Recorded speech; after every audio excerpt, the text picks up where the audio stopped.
الحمد لله رب العالمين والصلاة والسلام على سيد الأنبياء والمرسلين وعلى آله وصحبه أجمعين. أما بعد، فقد قال الله تبارك وتعالى في الكلام المجيد والفرقان الحميد: فأعوذ بالله من الشيطان الرجيم، بسم الله الرحمن الرحيم. ومن أحسن قولا ممن دعا إلى الله وعمل صالحا وقال إنني من المسلمين. صدق الله مولانا العظيم. گرامی قدر حضرات علماء کرام، میرے عزیز دینی بھائیوں، دوستوں، بزرگوں، گھروں میں بیٹھ کر سننے والی دینی ماں بہنوں، بات شروع کرنے سے پہلے مخدوم گرامی قدر حضرت مولانا مفتی عبدالقادر صاحب دامت برکاتہم نے اس ناچیز کے باب میں انتہائی حسن عقیدت کے ساتھ، انتہائی محبت کے ساتھ اپنے دلی جذبات کا اظہار فرمایا. بہت ندامت کے ساتھ، بہت شرمندگی کے ساتھ بارگاہ الہی میں دعا گو ہوں کہ حق تعالی شانہ واقعتاً مجھے ان اوصاف سے مالا مال فرمائے. ہر شخص اپنے حالات سے بخوبی واقف ہیں. بڑوں کا حسن ظن چھوٹوں کے لیے حوصلہ افزائی کا سامان ہوتا ہے، اور حق بات یہ ہے کہ اس دور میں چھوٹوں کے لیے جو حوصلہ افزائی ہونی چاہیے، اب بڑوں میں وہ بھی عنقا ہو رہی ہے. خال خال ایسے افراد موجود ہیں جو اپنے چھوٹوں کی حوصلہ افزائی کرتے ہوئے ان کے کاموں میں تقویت پہنچاتے ہیں. اللہ تعالی مخدوم گرامی قدر دامت برکاتہم کو ان کی اس حوصلہ افزائی پر بہترین بدلہ عطا فرمائے. رشتہ داری کی جہاں تک بات ہے تو حضرت والا کے والد مرحوم حضرت صوفی صاحب رحمۃ اللہ علیہ فرمایا کرتے تھے کہ میرے والد بزرگوار اور آپ کے دادا رشتے میں خالہ زاد بھائی ہوا کرتے تھے. بارہا یہ باتیں انہوں نے ارشاد فرمائی، اور واقعتاً ہمارے جو بڑے تھے وہ واقعتاً بڑے تھے، اور ان بڑوں کا سب سے بڑا وصف یہ تھا کہ بہت سارے کمالات اور خوبیوں کے باوجود وہ اپنے آپ کو اوصاف اور خوبیوں سے خالی سمجھتے تھے، اور دوسروں کے متعلق ان کا یہ حسن ظن ہوتا تھا کہ اگر اکا دکا خوبیاں اوصاف ہوتے تھے تو وہ ان کو جامع الکمالات سمجھتے تھے. یہ ان کا حوصلہ تھا. مجھے اس وقت شفقت کے ساتھ آزادی دی گئی کہ جس موضوع پر چاہے گفتگو کرے.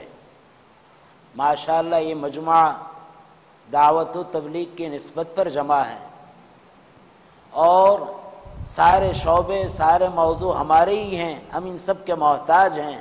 حق تعالی شانہ سے میں بھی دعا کرتا ہوں اللہ تعالی ایسی باتیں کہنے کی توفیق عطا فرمائے جو ہم سب کے لیے نافع اور مفید ہو. حق تعالی شانہ قرآن کریم میں ارشاد فرماتے ہیں: وَمَنْ أَحْسَنُ قَوْلًا مِّمَّنْ دَعَا إِلَى اللَّهِ وَعَمِلَ صَالِحًا. عام طور پر دعوت و تبلیغ کی نسبت پر جب گفتگو ہوتی ہیں تو ان آیات کا سہارا لیا جاتا ہے.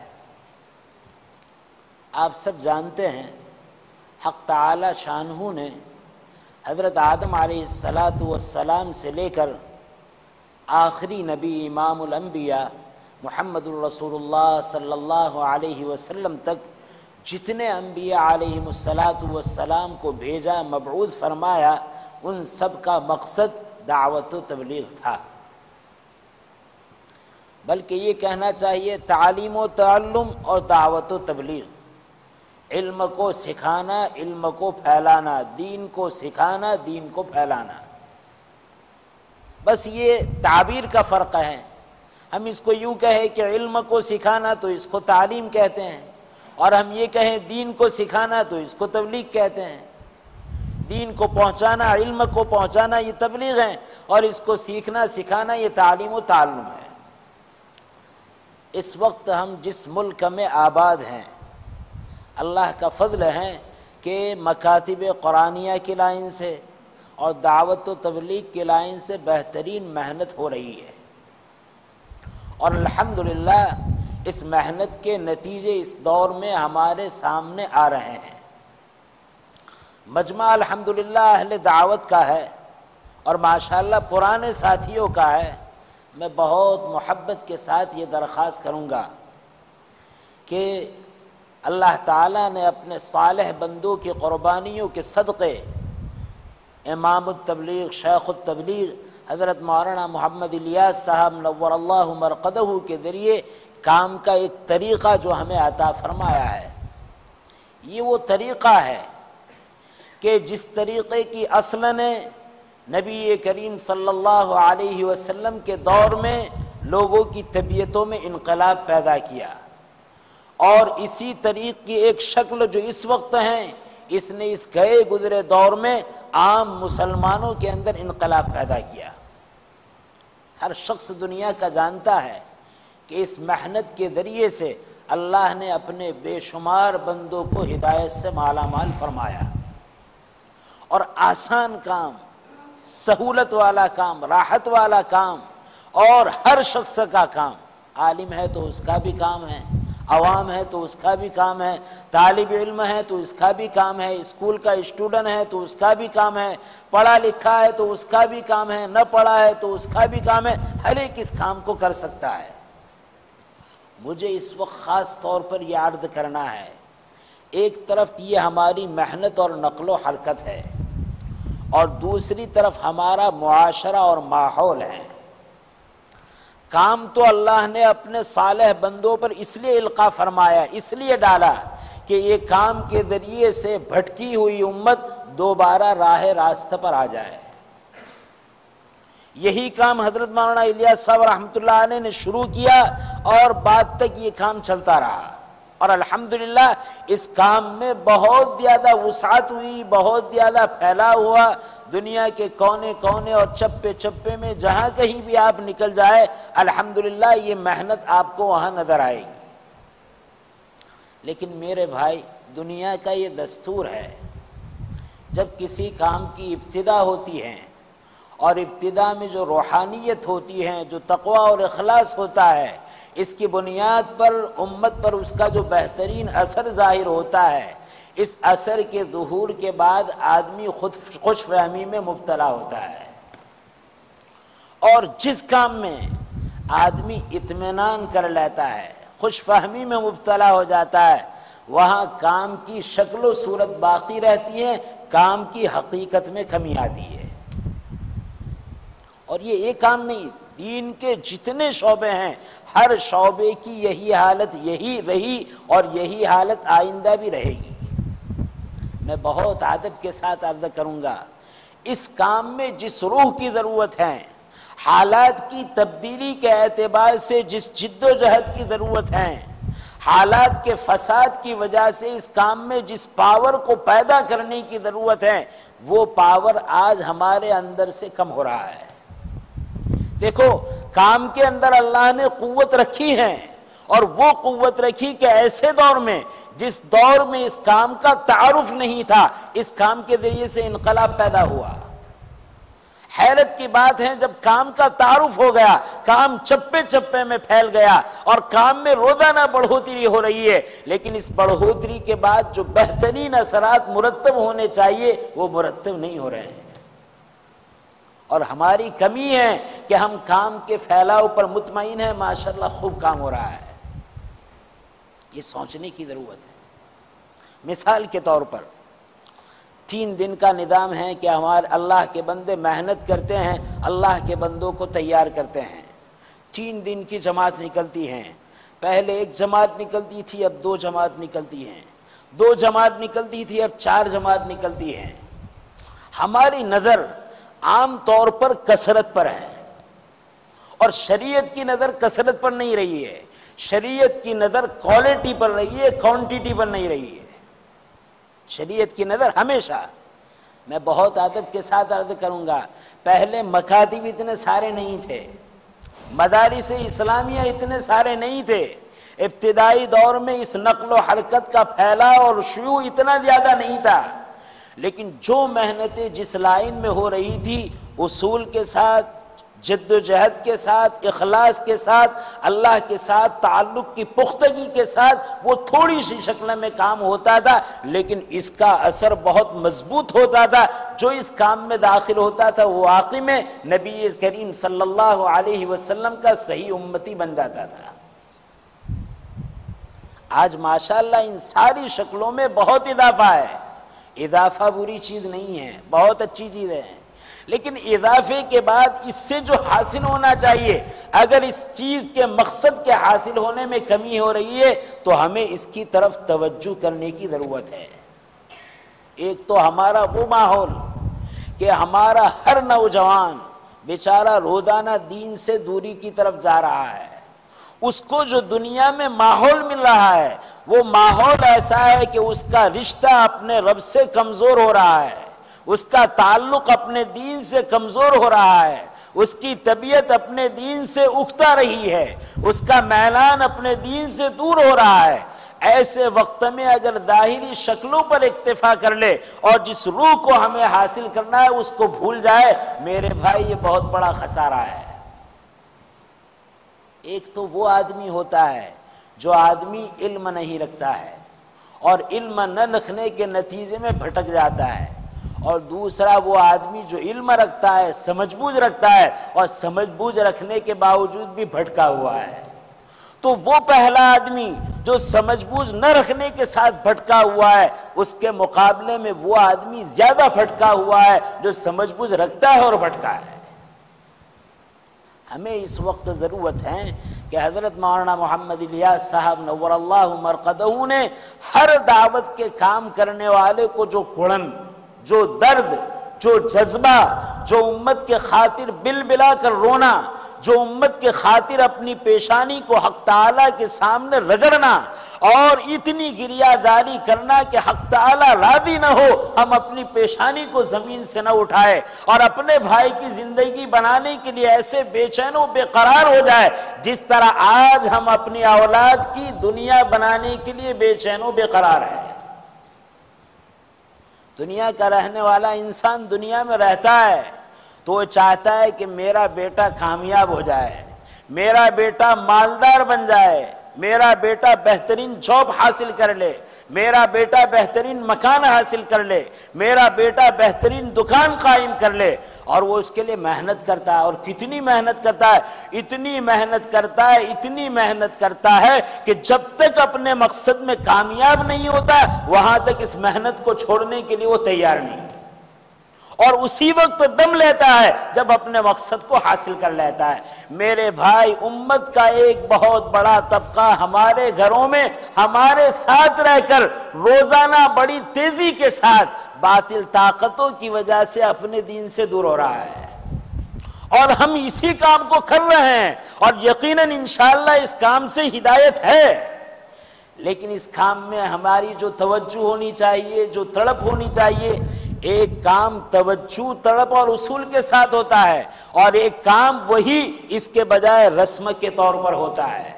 تو رسم کے طور پر ہونے والا کام تعداد کے اعتبار سے، کمیت کے اعتبار سے بہت بڑھ جائے، لیکن آئے دن اس میں کمزوری اور کھوکھلاپن بڑھتا چلا جائے گا۔ اور اگر جس طلب اور جس جذبہ اور جس درد کو دے کر حق تعالی شانہ نے اپنے نبی کو بھیجا تھا اس کے ساتھ ہم نے اس کام کو کیا تو انشاءاللہ پہلے دور میں جس طرح ہمارے بھائیوں کی زندگیوں میں تبدیلی آئی ہے، زندگیوں کی کایا پلٹی ہے، انشاءاللہ آج بھی پلٹ سکتی ہے۔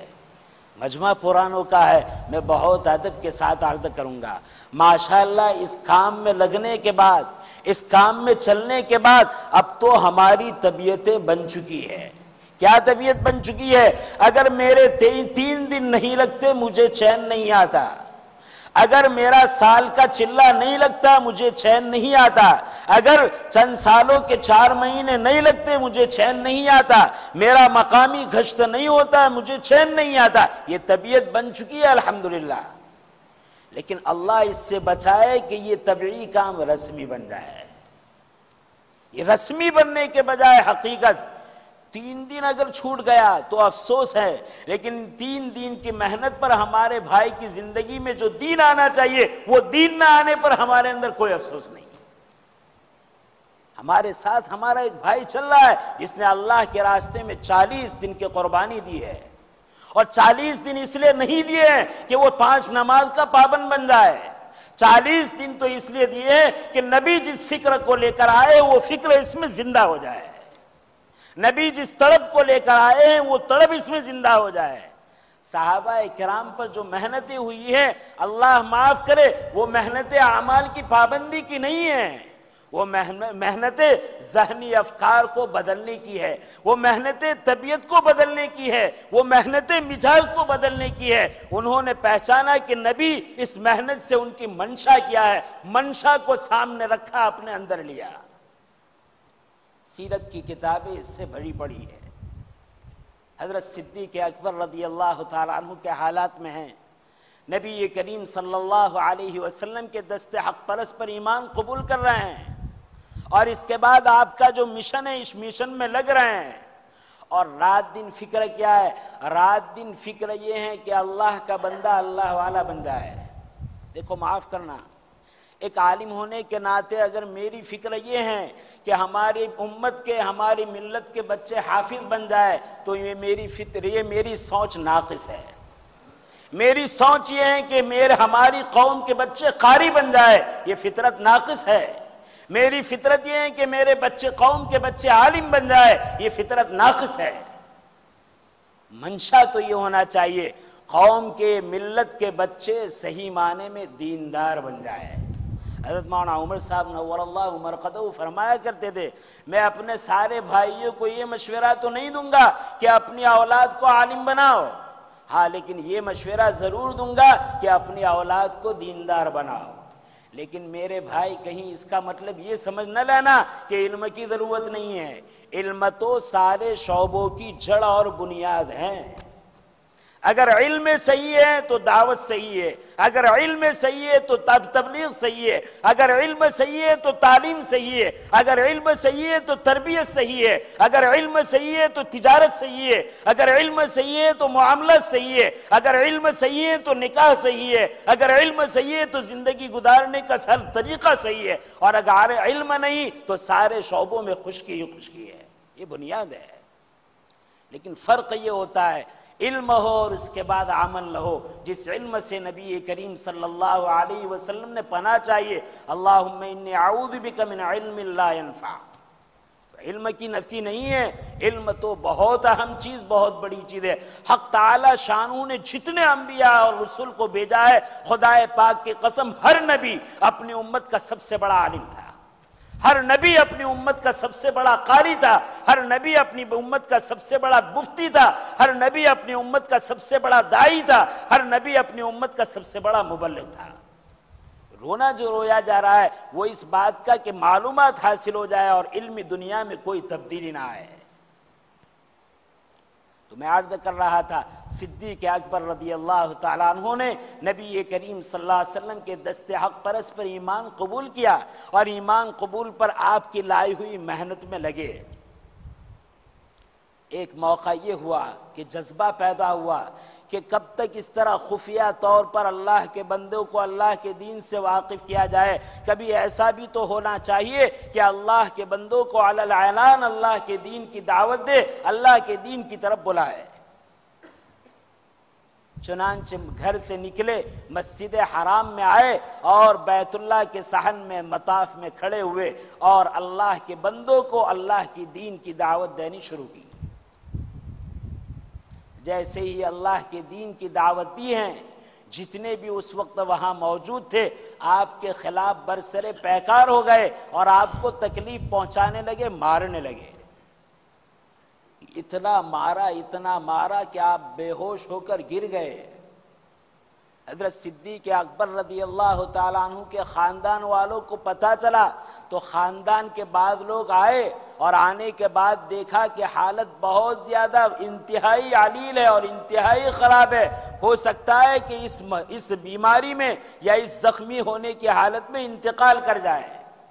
لہذا قبیلے کے بعد افراد نے اعلان کیا کہ سنو، اگر اس زخم کی حالت میں ابو بکر کی موت واقع ہو گئی تو ابو بکر کے خاندان والے جس نے ان کو زخمی کرنے میں ساتھ دیا ہے ہر ایک سے قتال کرے گا اور ہر ایک سے ان کی موت کا بدلہ لے گا۔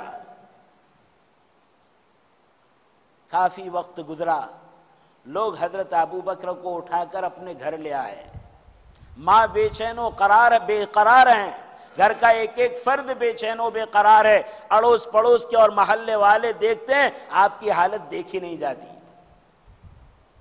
تھوڑی دیر کے بعد افاقہ ہوا، آنکھ کھلی۔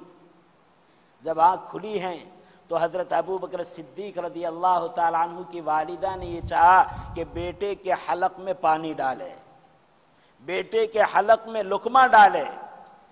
جب آپ نے اس تیاری کا اظہار فرمایا اور بیٹے سے کہا بیٹے کچھ پانی پی لے، کچھ کھانا کھا لے، صدیق اکبر رضی اللہ تعالیٰ عنہ نے پہلا جواب دیا۔ یہ جواب ہم سب عالم کے لیے، ہم سب داعی کے لیے، ہم سب مبلغ کے لیے اپنے قلب پر لکھنے کے قابل ہے۔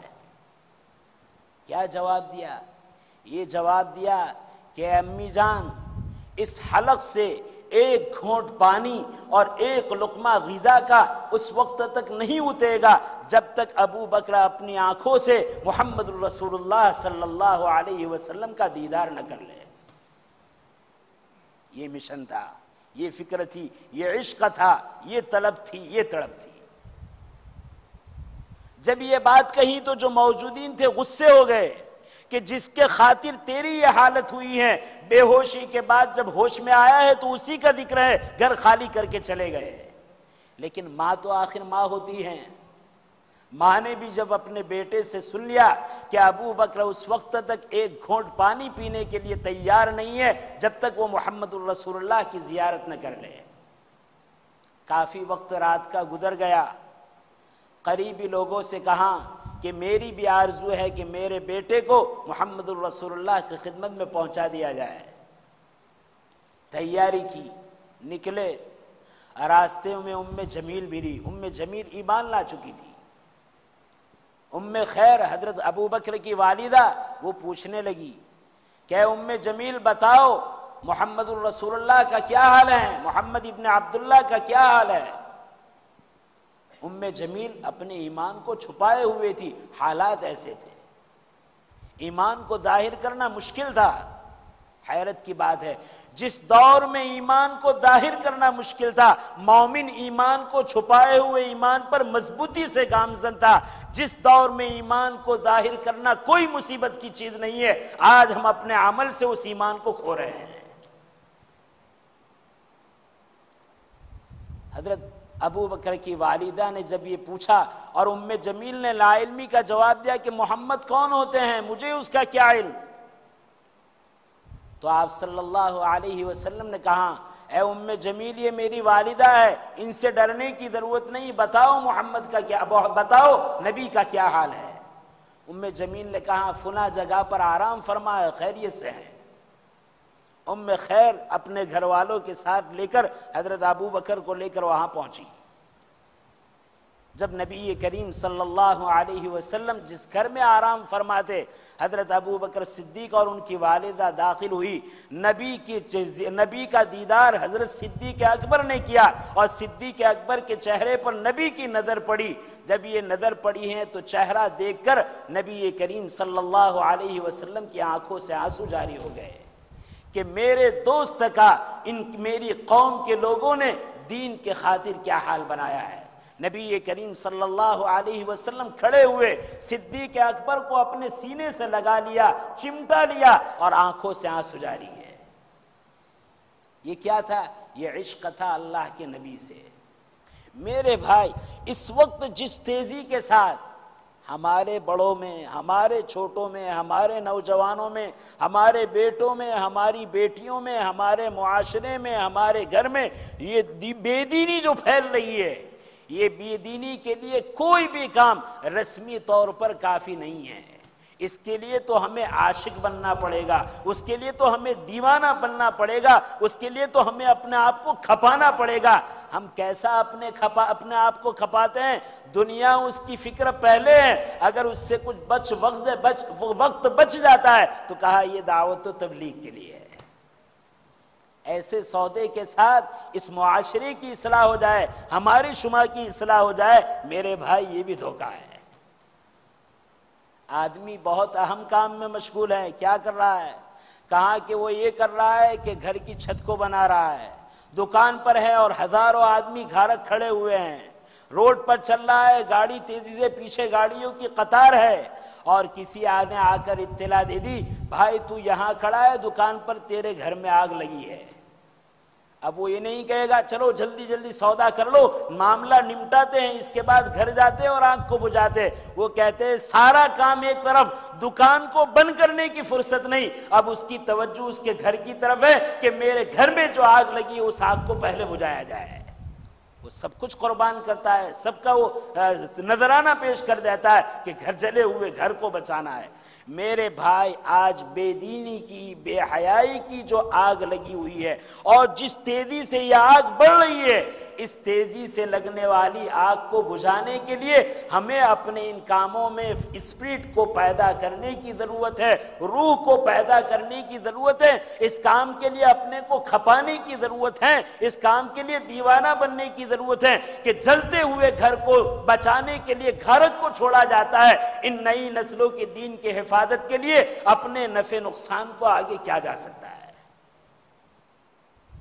اگر تھوڑی بہت محنت ہم نے کر لی اور مطمئن ہو گئے کہ مہینے کے 3 دن لگ گئے، سال کا چلہ لگ گیا، 4 مہینے لگ گئے، میرے بھائی دھوکے میں ہیں، میرے بھائی گھاٹے میں ہیں۔ یہ دھوکہ اور گھاٹا کہیں ہمیں اپنی نسلوں کے ساتھ برباد نہ کر دے۔ اور یہ صرف دعوت و تبلیغ کی نقل و حرکت کی بات نہیں ہے، یہی فکر ہماری قوم میں مکتب کے لائن سے ہو، یہی فکر ہمارے دلوں میں دین کے ہر شعبے کے متعلق ہو۔ جب تک یہ فکر پیدا نہیں ہوگی، جب تک یہ کڑن پیدا نہیں ہوگی، میرے بھائی تھوڑے بہت کام سے بڑی آگ کبھی بجھائی نہیں جا سکتی۔ لہذا ضرورت اس بات کی ہے کہ ہم اسپرٹ کو بڑھائیں، اور اس کے لیے کیا ضروری ہے؟ آج مصیبت یہ ہے، اصلاح کے لیے تعلقات کا آپس میں ہموار ہونا، مضبوط ہونا ضروری ہے۔ الحمدللہ اسلام یہ ایک ایسا مذہب ہے جس نے اخوت، بھائی چارگی کا اعلان پہلے سے کیا ہے، ماں باپ کے لیے لازم رکھا ہے کہ وہ اپنی محبت اپنی اولاد پر نچھاور کرے، اور اولاد اس محبت کا بدلہ محبت کی شکل میں دے گا۔ آج مصیبت یہ ہے کہ باپ بیٹے سے دور ہے، بیٹا باپ سے دور ہے، بوڑھا نوجوان سے دور ہے، نوجوان بوڑھے سے دور ہے، اور اپنے درد اور دکھ کو سنانے کے اعتبار سے عوام علماء سے دور ہیں، چھوٹے بڑوں سے دور ہیں، محافظ کرنے والوں سے جس کی حفاظت کی جا رہی ہے وہ دور ہے، وہ اپنے پرابلم کو، اپنی پریشانیوں کو جن کے سامنے رکھنا چاہے نہیں رکھ سکتا۔ تعلقات اور محبت باقی نہیں رہی۔ جس دور میں فتنہ فساد عام ہو جاتا ہے، اور جو محبت ان کے دل میں ہونی چاہیے اسلام کی، مذہب کی، دین کی، علماء کی، اولیاء کی، والدین کی، جب اس محبت میں کمی آئی، کیوں کمی آئی؟ کہ غیر کی محبت اور دین کے خلاف کی ساری محبت اس کے دل میں بیٹھ چکی۔ اب اس محبت کو آپ نکالنا چاہے تو اس کے مقابلے میں بڑی محبت آپ کو اپنے چھوٹوں کو دینی پڑے گی۔ آپس میں ربط، تعلقات، محبت، اپنی حیثیت کو، اپنی پوزیشن کو اب چھوڑنا پڑے گا اگر ان نسلوں کو بچانا ہے، اگر دین کی حفاظت کرنا ہے۔ یہ طے شدہ اصول ہے، آدمی جس چیز کی حفاظت کرنا چاہے اس کو اوپن کر دے، پھیلائے، اگر اس کو محفوظ کر دے گا تو یہ پھیلنے سے رک جائے گی، اور ایک زمانے کے بعد بگڑ جائے گی، ختم ہو جائے گی۔ دنیا کی ساری چیز کا یہ تجربہ ہے، آپ اس کو رکھ کے دیکھ لیں۔ جس چیز کو آپ چاہتے ہیں کہ محفوظ رہے، پھیلانا پڑے گا۔ آپ نے نہیں پھیلایا تو ختم ہو جائے گی، نہیں اس کو محفوظ رکھا ایک دن بگڑ جائے گی۔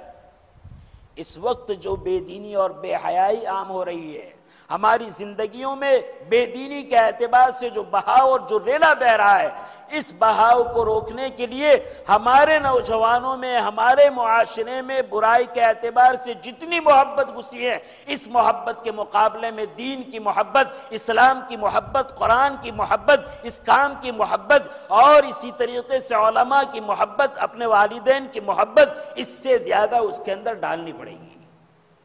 محبت کا مقابلہ محبت سے ہوگا، محبت کا مقابلہ بیان سے نہیں ہوگا، محبت کا مقابلہ خالی نقل و حرکت سے نہیں ہوگا۔ جب یہ محبت کے ساتھ قریب ہوں گے، قریب ہونے کے بعد آپ جس طریقے سے اس کی تربیت کرنا چاہیں گے کر سکیں گے۔ مجھے یاد آیا خواجہ معین الدین چشتی اجمیری رحمۃ اللہ علیہ، اللہ کے نبی صلی اللہ علیہ وسلم کے اشارے سے تکوینی طور پر امت کی ہدایت کے لیے، بلکہ کہنا چاہیے ہندوستانیوں کی ہدایت کے لیے، حق تعالیٰ نے اپنے نبی کے ذریعے سے اشارے سے مدینہ منورہ سے اجمیر بھیجا۔ جب وہ اجمیر پہنچے ہیں تو اجمیر پہنچنے کے بعد انہوں نے سب سے پہلے جو کام کیا ہے، وہ کام یہ کیا ہے کہ اپنے ساتھ والوں سے کہا اس بستی کا معائنہ کرو، محاسبہ کرو، اس بستی میں کتنے آدمی رہتے ہیں۔ معاف کرنا، یہ نہیں کہا مسلمان کتنے رہتے ہیں، دیندار کتنے رہتے ہیں، علماء کتنے رہتے ہیں، داعی کتنے رہتے ہیں، مبلغ کتنے رہتے ہیں، حفاظ کتنے رہتے ہیں، قاری کتنے رہتے ہیں، یہ نہیں کہا۔ کہا کہ اس شہر کا معائنہ کرو، اس شہر میں انسان کتنے رہتے ہیں، لوگ کتنے رہتے ہیں۔ لوگوں نے سروے کیا اور آنے کے بعد اطلاع کی کہ حضرت ہمارا تخمینہ اور اندازہ یہ ہے کہ اس پورے شہر میں اتنے مرد اور اتنی عورت رہتی ہے۔ حضرت کو دین کی دعوت دینی تھی، دین پہنچانا تھا، لوگوں کی دین کے قریب کرنا تھا۔ مشورہ کیا اپنے ساتھیوں سے، اور ساتھیوں سے مشورے کے بعد عرض کیا کہ ہمیں ان پورے شہر والوں کو دعوت دینی ہے۔ دیکھو دین کس طرح پہنچتا ہے۔ مشورہ ہوا کہ ہاں دعوت کے لیے انتظام اتنے دنوں میں ہو سکتا ہے اور پورے شہر کی دعوت ہو سکتی ہے۔ چنانچہ مشورے کے بعد طے کیا گیا کہ فلاں دن ہماری طرف سے شہر کے ایک ایک مرد، ایک ایک عورت کو مذہب کی تفریق کے بغیر، مسلمان ہو یا غیر مسلم، سب کو دعوت ہے۔ دعوت کے لیے اعلان کرا دیا گیا، دعوت پہنچا دی گئی، اور ادھر کھانے کا انتظام شروع ہو گیا۔ دن آ گیا، کھانا تیار ہو گیا اور سارے لوگ کو بلایا گیا، آئے اور ہمارے ساتھ بیٹھ کر کھائے۔ معین الدین اجمیری رحمۃ اللہ علیہ اس دسترخوان کے قریب گھومتے تھے، ایک ایک کے قلب پر نگاہ ڈالتے تھے اور ایک ایک کو بشاشت سے مہمانی کر رہے تھے۔ دعوت مکمل ہو چکی، مردوں نے، عورتوں نے، جوانوں نے، بوڑھوں نے، بچوں نے، سب نے کھا لیا۔ تھوڑی دیر کے بعد ایسا ہوا کہ ایک بھنگی اپنے سر پر نجاست کی ٹوکری لے کر جا رہا ہے۔ جب حضرت معین الدین اجمیری رحمۃ اللہ علیہ کی نظر اس پر پڑی تو پوچھا ہمارے اس بھائی کو دعوت پہنچی ہے؟ خدام حیران ہے، کہا حضرت یہ تو بھنگی ہے۔ کیا کہا؟ حضرت یہ تو بھنگی ہے۔ کہا کہ میں نے تو یہ کہا تھا اس شہر کے لوگوں کو دعوت دینی ہے، بھنگی ہے، لوگوں میں ہے، اناس تو ہے، انسان تو ہے۔ کہا انسان تو ہے۔ کہا ہم نے دعوت نہیں دی۔ اور معاشرہ یہی ہے، ہم جب چاہتے ہیں کہ اپنی افادیت دوسروں کو پہنچائے، اپنی ذات سے دوسروں کو فائدہ پہنچائے دینی، تو ہم تفریق کرتے ہیں، یہ اپنا ہے، یہ ہمارا ہے، یہ فلاں ہے، یہ وہ ہے، یہ وہ ہے۔ اپنی افادیت اسی میں ختم ہو جاتی ہے، محدود ہو کر رہ جاتی ہے، اور آدمی ہدایت سے محروم ہو جاتا ہے۔ آدمی اپنے مشن میں، داعی اپنے مشن میں ناکام ہو جاتا ہے۔ حضرت نے خدام سے پہنچا، دعوت پہنچی ہے۔ خداموں نے کہا حضرت یہ بھنگی ہے، اس کو دعوت نہیں دی۔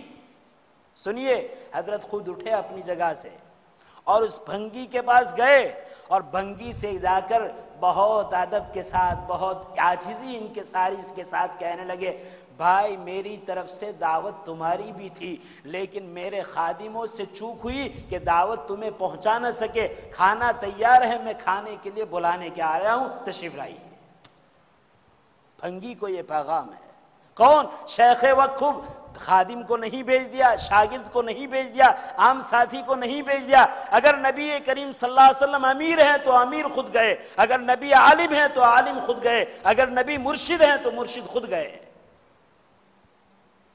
وہ بھی شرما رہا ہے کہ اتنا بڑا مذہبی پیشوا، اتنا بڑا فرشتہ صفت انسان، اور مجھ سے دعوت کی التجا کر رہا ہے۔ کہا کہ حضرت میرے تو کپڑے بھی گندے ہیں اور میرے سر پر تو یہ ٹوکری ہیں۔ کہا کہ اچھا ایک کام کرو، اس ٹوکری کو جہاں ڈالنا ہو ڈال دو اور پھر سیدھے میرے پاس چلے آؤ۔ ٹوکری کو ڈلوا دیا، انتظار کرتے رہے، وہ ڈال کر آیا، اسی جگہ پر کھڑے رہے، پھر اس کو ساتھ لائے، اور لانے کے بعد دسترخوان پر نہیں بٹھایا، لانے کے بعد اپنے غسل خانے میں لے گئے۔ غسل خانے میں غسل کا سارا انتظام پہلے خود کرتے ہیں، اس بھنگی کو اپنے ہاتھ غسل خانے کے دروازے پر پہنچاتے ہیں اور اندر یہ کہہ کر داخل کرتے ہیں کہ اس غسل خانے میں غسل کیجئے، آپ کے لیے کپڑے تیار ہیں۔ اس طرف وہ غسل سے تیار ہوا، غسل کر لیا اس نے، بدن کو تولیے سے پوچھ لیا، حضرت نے اپنا لباس اتار کے دیا کہ بندے کا لباس تمہارے لیے تیار ہے۔ دین اس طرح زندگی میں آتا ہے، معاشرہ اس طرح بدلتا ہے، بددینی اس طرح دور ہوتی ہے، دعوت اس طرح کام کرتی ہے، انسانیت کے قلوب اس طرح پلٹتے ہیں، انسانیت کے دل میں اسلام کی عظمت اس طرح آتی ہے۔ میری لفظدار تقریر سے نہیں، میرے اخلاق سے، میری درد سے، میری کڑن سے۔ لیکن معاف کرنا، ایسے جملے سے کوئی تقریر کو حقیر نہ سمجھے۔ آج مصیبت یہ ہے، جب ایسے جملے ہوتے ہیں تو ہم کہتے ہیں تقریروں سے کچھ نہیں ہوتا، یہ غلط ہے۔ میں یہ کہتا ہوں خالی یہ بنیاد نہیں، تقریروں سے ہوتا ہے جبکہ اندر سے دل بھی ساتھ ہو۔ وہ غسل کر کے فارغ ہوا، جب نکلا تو حضرت نے اپنا لباس پیش کیا، لباس پہنا، حضرت نے اپنے ہاتھوں اس کے لباس پر عطر لگایا۔ سب نے کھانا کھا لیا ہے، اکا دکا خدام باقی ہے، لیکن حضرت نے ابھی کھانا نہیں کھایا ہے۔ کہا کہ دسترخوان تیار کرو۔ دسترخوان تیار ہوا، خود بیٹھے اور اپنے بغل میں اس بھنگی کو بٹھایا،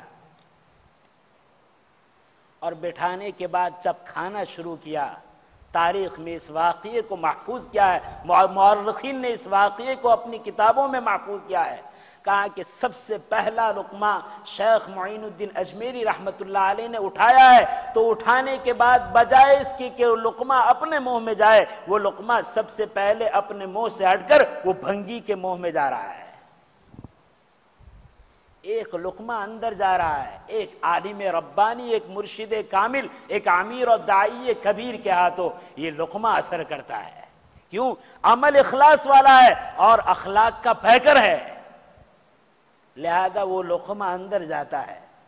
لیکن وہ بھنگی بھی بھنگی تھا، وہ بھی انسان تھا، وہ تو پیشہ اس کا یہ تھا، ورنہ وہ بھی تو انسان تھا، وہ بھی تو نبی کا امتی تھا، وہ بھی تو آدم کا بیٹا تھا، وہ بھی تو حوا کا بیٹا تھا، وہ بھی تو اللہ کا بندہ تھا، وہ بھی تو نبی کا امتی تھا، وہ کوئی اور تو نہیں تھا۔ جیسے یہ لقمہ پہنچا ہے، اس بندے خدا نے عاجزی کی کہ حضرت اس پیٹ کو کھانے سے تو بعد میں بھرا جاتا ہے، لیکن شوق یہ ہوتا ہے کہ اس دل کو کفر کی گندگی سے دور کر کے ایمان سے پہلے بھر دیا جائے۔ وہ درخواست کر رہا ہے، اور اس کی درخواست کے نتیجے پر دوسرا لقمہ اٹھانے سے پہلے شیخ معین الدین چشتی اجمیری دسترخوان پر کہتے ہیں، بندے پڑھو اشہد ان لا الہ الا اللہ و اشہد ان محمد رسول اللہ۔ یہ اسلام ہے، یہ دعوت ہے، یہ تبلیغ ہے، یہ دین ہے، یہ اخلاق ہے، یہ فضیلت ہے، یہ بصیرت ہے، یہ بصارت ہے، جس بصیرت اور بصارت کی وجہ سے امت کے چپے چپے میں اپنی حقیقت کے ساتھ دین پھیل رہا ہے۔ اور دین بستیوں میں نہیں پھیلا کرتا، دین تو انسانوں کے قلوب میں پھیلتا ہے۔ دین علاقوں میں داخل نہیں ہوتا، دین تو علاقوں کے رہنے والے قلوب میں داخل ہوتا ہے۔ یہاں دسترخوان پر بھنگی بیٹھا ہے، لقمہ داخل ہوتا ہے، لیکن پیٹ بھرنے سے پہلے، دوسرا لقمہ داخل ہونے سے پہلے اس کے قلب میں ایمان داخل ہوتا ہے۔ اس سے ایک بات کا اشارہ ملتا ہے، الحمدللہ جن کے دین کے جتنے بھی شعبے ہیں اور شعبے کے جتنے بھی کام کرنے والے ہیں، ان کو چاہیے کہ وہ اپنے ایمانی پاور کو بے انتہا مضبوط کرے۔ ہم گھبراتے ہیں جب ایسی باتیں ہوتی ہیں، تو ہم یہی کہتے ہیں مول صاحب آج کا ماحول تو اتنا خطرناک ہے، اتنا خطرناک ہے کہ اب اصلاح کی امید نہیں۔ آج کے حالات تو اتنے بگڑے ہوئے ہیں کہ لوگوں کا دین پر آنا ممکن نہیں۔ یہ جھوٹی باتیں ہیں۔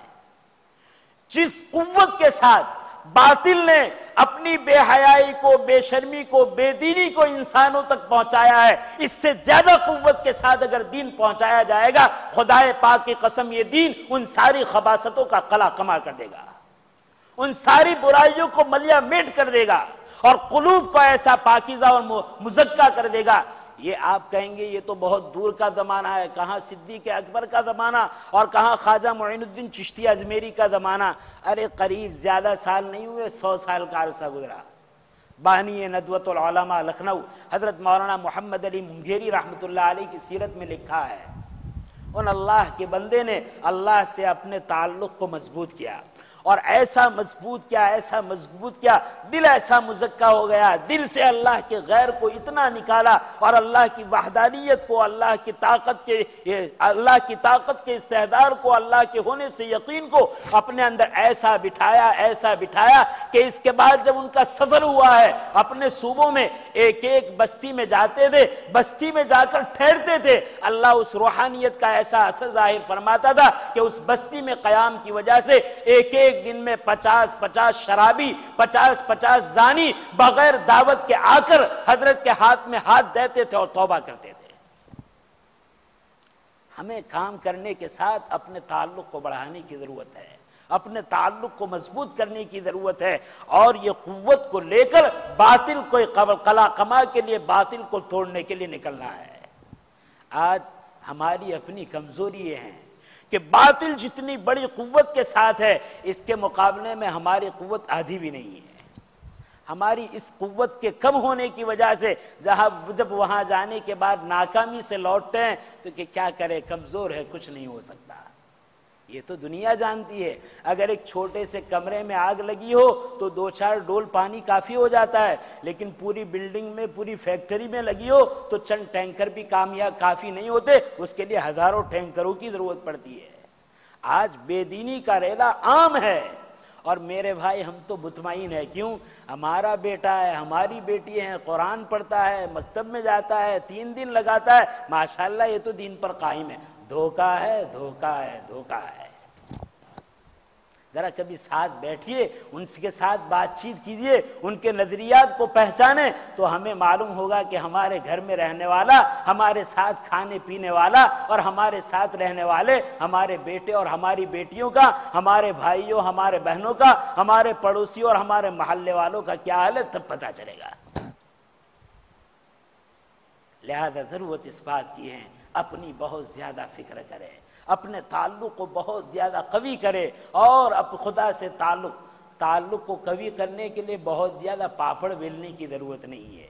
تعلق کو قائم کرنے کے لیے سچے دل سے 2 رکعت صلاۃ الحاجہ تنہائی میں کافی ہے، تنہائی میں اللہ کے سامنے 2 آنسو بہانا کافی ہے۔ اللہ تعالیٰ بہت بڑی قوت اور بہت بڑا یقین ہمیں عطا فرمائیں گے۔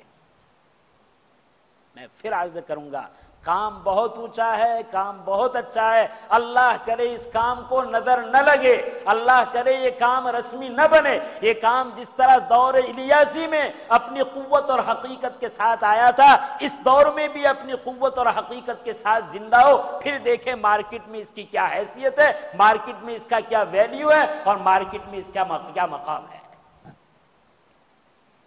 نبی کریم صلی اللہ علیہ وسلم نے اپنے صحابہ پر محنت کی، اور محنت کا نتیجہ کیا ہوا؟ محنت کا یہ نتیجہ نہیں ہوا کہ چند گھر پکے سچے نمازی بن گئے، محنت کا نتیجہ یہ ہوا کہ دین کا مرکز مسجد تھا، وہ تو دین کا مرکز رہا، بازار جو بلاد میں اور جگہوں میں سب سے بدترین ہے، وہ بازار بھی علم و فضل کے مرکز بن گئے۔ صحابہ کون تھے؟ صحابہ ایسی مقدس ذات ہیں کہ ہمارا دین بھی دنیا ہے اور ان کی دنیا بھی دین ہے۔ ہمارا تو دین بھی دنیا ہے، ہمارے دین کو بھی دیکھ کر کوئی یقین نہیں کرتا یہ دیندار ہے۔ اور صحابہ ایسے مقدس افراد تھے، نبی کریم صلی اللہ علیہ وسلم کی صحبت اور آپ کی محنت کے نتیجے میں ایسے افراد بنے تھے کہ ان کی دنیا بھی دین تھی۔ چین میں حضرات صحابہ کرام کی ایک جماعت پہنچی، ایک قافلہ پہنچا، معاف کرنا یہ قافلہ تبلیغی جماعت بن کر نہیں گیا ہے، کیوں؟ ان کی تو دنیاوی دین تھی، یہ تو ہماری کمزوری ہے کہ اس طریقے سے مختلف طریقے اختیار کیے جاتے تاکہ ہماری کمزوری دور ہو اور ہمارے ایمان میں مضبوطی اور قوت آئے۔ صحابہ کرام کی ایک جماعت تجارت کی غرض سے مدینہ منورہ سے چین پہنچتی ہے اور چین کے مارکیٹ میں اپنے لیے دکان کرائے پر لیتی ہے کہ ہمیں کوئی دکان چاہیے، کرایہ طے ہوتا ہے اور ایک آدمی کو ایک مارکیٹ میں مشکل سے ایک دکان ملتی ہے۔ یہ صحابہ تجارت کر رہے ہیں، صحابہ کی دنیا دین ہے، صحابہ کی تجارت دیکھنے میں تجارت ہے اور عملی اعتبار سے دعوت ہے۔ ہماری تو دعوت بھی دعوت نہیں اور ان کی تو تجارت بھی دعوت ہے۔ پہنچے، کاروبار شروع ہوا، لوگ آ رہے ہیں، سودا کر رہے ہیں، بتا رہے ہیں کہ دیکھو یہ سامان ہے، اس میں یہ خوبی ہے، یہ کمی ہے، اس میں یہ عیب ہے، اس میں یہ عیب ہے، اگر یہ پسند آئے تو ٹھیک ہے، نہ پسند آئے تو واپس کر دے، آپ کی پوری قیمت آپ کو ادا کی جائے گی۔ شریعت کے احکام کے مطابق تجارت شروع ہو رہی ہے۔ جب یہ تجارت شروع ہوئی تو دوسری منڈی میں جتنی بھی دکانیں ہیں غیروں کی، وہ ساری دکاندار پریشان ہیں کہ گاہک جو ہمیشہ ان کے تھے اب پلٹ کر ادھر آ رہے ہیں۔ آج یہ بھی ایک فن ہے، دوسرے کے گاہک کو توڑ کر اپنا بنانا، یہ فن ہے، اور اس فن میں کوئی کامیاب ہو جائے کہاں بڑا فنکار ہے، بڑا ماسٹر مائنڈ ہے۔ اتنے تاجروں کو، اتنے گاہکوں کو توڑ دیا۔ وہاں توڑنے کی بات نہیں تھی، وہاں تو تجارت کے ذریعے سے اللہ کے بندوں کو اللہ سے جوڑنے کی بات تھی۔ چند دن ہوئے اور لوگوں کا گاہک کی شکل میں رجوع اتنا ہوا کہ دوسرے دکانداروں کو حسد آنے لگا۔ لیکن یہ تو صحابی رسول تھے، صحابی رسول کا عمل بدل گیا۔ دکان پر بیٹھے ہیں، روزانہ اپنی جو مقدار ہے اتنی کمائی ہوتی ہے، اس کمائی کے بعد جو گاہک آتا ہے کہا کہ فلانی دکان پر کوئی گاہک نہیں آیا ہے، وہاں چلا جائیے، وہ بیچارہ صبح سے بیٹھا ہوا ہے۔ یہ کون کر رہے ہیں؟ صحابہ کر رہے ہیں۔ کس کے ساتھ کر رہے ہیں؟ غیر مسلموں کے ساتھ کر رہے ہیں۔ آج ہمارا حال کیا ہے؟ ہم مسلمان ہو کر اپنے مسلمان بھائیوں کے گاہک کو کاٹتے ہیں، اس کے لیے جھوٹ بولنے کی ضرورت پڑتی ہے تو جھوٹ بولتے ہیں، رشوت کی ضرورت پڑتی ہے تو رشوت دیتے ہیں، اور کوئی ناٹک کی ضرورت کرتی ہے تو کرنی پڑتی ہے تو کر گزرتے ہیں، لیکن گاہک کو توڑنا یہ ہمارا پیشہ ہے۔ وہاں گاہک کو توڑا نہیں جا رہا ہے۔ دیکھا کہ ہماری بکری ہو گئی، اب آنے والے کو ترغیب دی جا رہی ہے کہ اس دکان پر جاؤ، اس دکان پر جاؤ، اس دکان پر جاؤ۔ صبح سے میں دیکھ رہا ہوں کہ ہمارے یہاں کافی گاہک آئے، وہ بیچارہ صبح سے دکان کھولے ہوئے، لیکن ان کے یہاں کوئی گاہک جا نہیں رہا ہے، یہاں گاہک بھیجا جا رہا ہے۔ کبھی دنیا میں ایسے تاجر بھی دیکھیں، کبھی دنیا میں ایسے دکاندار بھی دیکھیں کہ اپنی دکان پر آئے ہوئے دکاندار کو، خریدار کو دوسری جگہ بھیجا جا رہا ہے۔ لیکن وہ لوگ بھی دیکھ چکے ہیں کہ سچائی یہاں ہے، امانت داری یہاں ہے، دھوکہ یہاں نہیں ہے، غبن یہاں نہیں ہے، مال میں بناوٹ یہاں نہیں ہے۔ وہ کہتے ہیں کہ مال تو ہمیں یہیں سے چاہیے، ہم کہیں نہیں جائیں گے۔ جب یہ بات ہوئی تو ان تاجروں کے دل میں حسد پیدا ہوا۔ حسد پیدا ہوا تو ان کی میٹنگ ہوئی، اور میٹنگ کے بعد یہ طے ہوا کہ اس تاجر کو اس منڈی سے نکالا جائے۔ یہ فیصلہ ہوا۔ تاجر کو پتا چلا، تاجر نے اپنا سارا سامان سمیٹ لیا کہ اس شہر سے دوسرے شہر چلے جائیں گے، ہم لڑائی نہیں کریں گے، ہم دنیاوی اعتبار سے حقوق کا مطالبہ نہیں کریں گے، ہم تو اپنے دین کی حفاظت کے لیے آئے ہیں، اپنے دین کی اشاعت کے لیے آئے ہیں، یہ تو ہمارا مقصود ہے۔ جب تک اس مقصد میں کامیاب ہے سب چیز کی قربانی ہم دے سکتے ہیں۔ دکان کو اجاڑنا پڑے اجاڑ سکتے ہیں، گاہک کو چھوڑنا پڑے چھوڑ سکتے ہیں، کمانے میں کمی آئے ہو سکتی ہے، لیکن اشاعت اور حفاظت دین کا مشن ہے، اس میں کمی نہیں آنی چاہیے۔ جب گاہکوں کو پتا چلا کہ ہماری مارکیٹ کا فلاں دکاندار جو مدینہ سے آیا ہے وہ دکان خالی کر کے جا رہا ہے، تو سارے خریدار آئے، اور آنے کے بعد کہا کہ اس مارکیٹ سے آپ کو کوئی نکال نہیں سکتا، اور اعلان کر دیا تاجروں کو اپنے محلے کے، اپنی بستی کے، کہ اگر اس تاجر کو یہاں سے نکالا گیا تو اس تاجر کے ساتھ ہم بھی چلے جائیں گے۔ آدمی جب دین پر محنت کرتا ہے، دین کے لیے جد و جہد کرتا ہے، اللہ دنیا اس کے قدموں میں لا کر رکھ دیتا ہے۔ اور آدمی جب دین کا پیروکار بن جاتا ہے، دین کی پرستش کرنے، دنیا کی پرستش کرتا ہے، دنیا کا پیروکار کرتا ہے اور اپنے آپ کو دنیا کا غلام بناتا ہے، تو دنیا اس کو ٹھوکر مارتی ہے، دین اس سے رخصت ہو جاتا ہے۔ یہ ہمارے صحابہ تھے میرے بھائی۔ نبی کریم صلی اللہ علیہ وسلم اور دوسرے سارے صحابی کی تربیت نبی کریم صلی اللہ علیہ وسلم نے اس طرح کی تھی کہ شکل دینی نہیں تھی، کام دنیا کا تھا، لیکن اس دنیاوی کام سے دین پھیل رہا تھا۔ ہمیں اتنی اونچی محنت کرنی ہے، اتنی زیادہ جد و جہد کرنی ہے کہ اس نقل و حرکت کی محنت سے ہماری زندگی میں، ہماری نسلوں کی زندگی میں، ہمارے اڑوس پڑوس کی زندگی میں، اللہ کے ایک ایک بندوں کی زندگی میں دین اس طرح آ جائے کہ دین کے نقصان کو نقصان، دین کے نفع کو نفع سمجھنے والے بن جائے۔ آج تک یہ دنیا کے نقصان کو نقصان سمجھ رہے ہیں، دنیا کے نفع کو نفع سمجھ رہے ہیں، لیکن دین کا نفع کیا ہے وہ نہیں سمجھ رہے، دین کا نقصان کیا ہے وہ نہیں سمجھ رہے۔ آج ان کو یہ سمجھانے کی ضرورت ہے، اور اس کے لیے وہ طریقہ اختیار کرنے کی ضرورت ہے جس طریقے پر چل کر حضرت خواجہ معین الدین چشتی اجمیری نے ہندوستان میں اپنے اسلام کی دعوت کو زندہ کیا۔ ماشاءاللہ پرانا مجمع ہے، تشکیل ہوتی ہے۔ اچھا، بس اسی بات پر میں آپ حضرات سے درخواست کروں گا کہ ہر ایک کو اپنی بھی فکر کرنی ہے، اپنی نسلوں کی بھی فکر کرنی ہے، اس ملک کے سارے انسانوں کی فکر کرنی ہے، اور سارے عالم کے سارے انسانوں کی فکر کرنی ہے۔ اور اس فکر کے لیے اللہ نے اس دور میں بہت آسان طریقہ ہمیں بتلایا ہے۔ اس طریقے پر ہم اپنی ترتیب کو قائم کریں گے انشاءاللہ۔ اس ٹوٹی پھوٹی محنت پر اگر وہ اخلاص کے ساتھ ہے، اللہ سے ربط کے ساتھ ہے، تو ایسے گئے گزرے دور میں اپنے دین پر اپنا اور اپنی نسلوں کا قائم اور باقی رہنا انشاءاللہ اللہ آسان فرما دیں گے۔ اللہ تعالیٰ شانو کہی سنی بات پر عمل کی توفیق نصیب فرمائے۔ میرے بھائی کھڑے ہو، ارادہ کرو اور اپنا نام ظاہر کرو۔ اللہ کے راستے میں نکلنے کے لیے کون تیار ہے؟